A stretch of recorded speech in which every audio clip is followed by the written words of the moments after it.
সাংবাদিক সম্মেলনে শাসক দল বিজেপিকে তীব্র সমালোচনা করল শিলচর জেলা কংগ্রেস। শিলচরে উড়ালপুল নির্মাণ নিয়ে গত ক্যাবিনেট বৈঠকের সিদ্ধান্ত গ্রহণ করার 2 বছর পর ফের নাগরিক মতামত গ্রহণ করায় বিজেপিকে কাঠগড়ায় দাঁড় করালো শিলচর জেলা কংগ্রেস।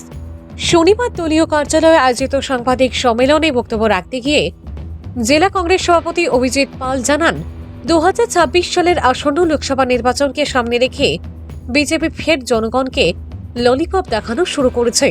শহরের জনগণ যখন যানজট সমস্যায় নাজেহাল, তখন উড়োপুল নির্মাণ নিয়ে মানুষের মতামত চাইছেন বরাক 2 মন্ত্রী সহ স্থানীয় বিধায়ক। গত 13 ফেব্রুয়ারি জেলা শাসক কার্যালয়ে যাদের নিয়ে বৈঠক ডাকা হয়েছে তাদের মধ্যে বেশিরভাগই বিজেপির মতাদর্শে বিশ্বাসী।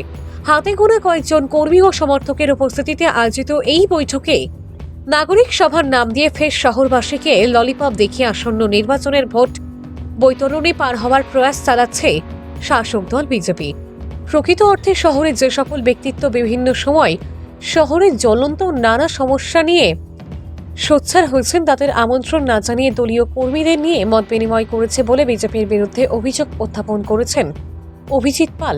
বিজেপির নতুন স্কিম দেখিয়ে ভাওতাবাজি করা আর চলবে না বলে এদিন হুঁশিয়ারি দিয়েছেন তারা। আগামী নির্বাচনে এর প্রতিফলন ভোট বাক্সের মাধ্যমে হবে বলে এদিন জানিয়েছেন অভিজিৎ পাল। 13 ফেব্রুয়ারি জেলা শাসকের কার্যালয়ে আমরা দেখি একটা বিশিষ্ট নাগরিকের সভা করে শিলচরের 2টা এলিভেটেড করিডোর বানানোর জন্য একটা মতামত নেওয়া হয়েছিল। এটা একটা হাস্যকর ব্যাপার।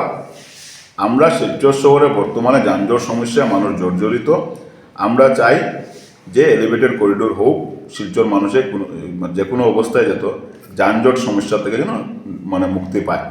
কিন্তু যেহেতু 2022 ইংরাজির 29 নভেম্বর শিলচরে ক্যাবিনেট মিটিং করে মুখ্যমন্ত্রী ক্যাবিনেট সিদ্ধান্ত নিয়েছিলেন এবং সংবাদ মাধ্যমের মাধ্যমে আমরাও জানতে পাই যে সেই ক্যাবিনেট সিদ্ধান্তের 2 নম্বর সিদ্ধান্ত ছিল যে রামনগর টু ট্রাঙ্ক রোড হবে, ফ্লাইওভার হবে, এবং আরেকটা ফ্লাইওভার হবে প্রেমতলা টু রাঙ্গেরখাড়ি, যেটা বিবেচনাধীন।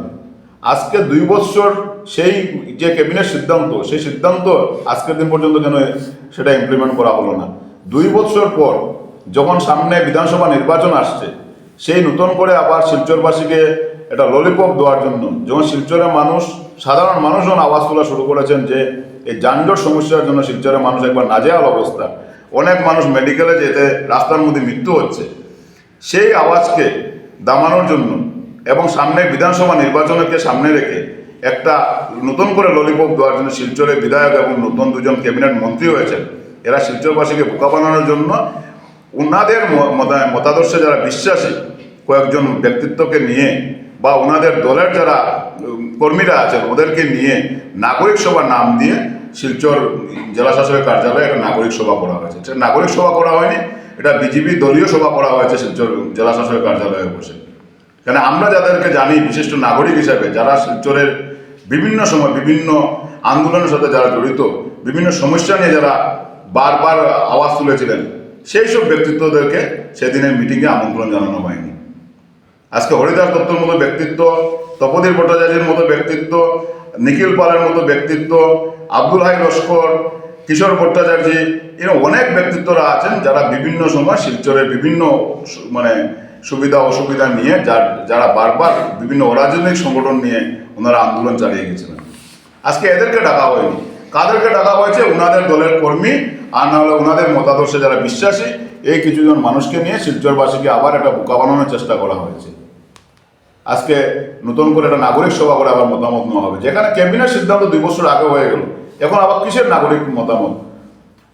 আর শিলচরবাসী প্রত্যেক মানুষ চায় যে শিলচরের মানুষ যাতে ট্রাফিক সমস্যা থেকে মুক্তি পায়। প্রত্যেকে চায়, আমরাও চাই, সবাই চায় যে এলিভেটেড করিডোর হোক বা যে কোনোভাবে হোক আমাদের ট্রাফিক সমস্যা থেকে আমরা মুক্তি পাই।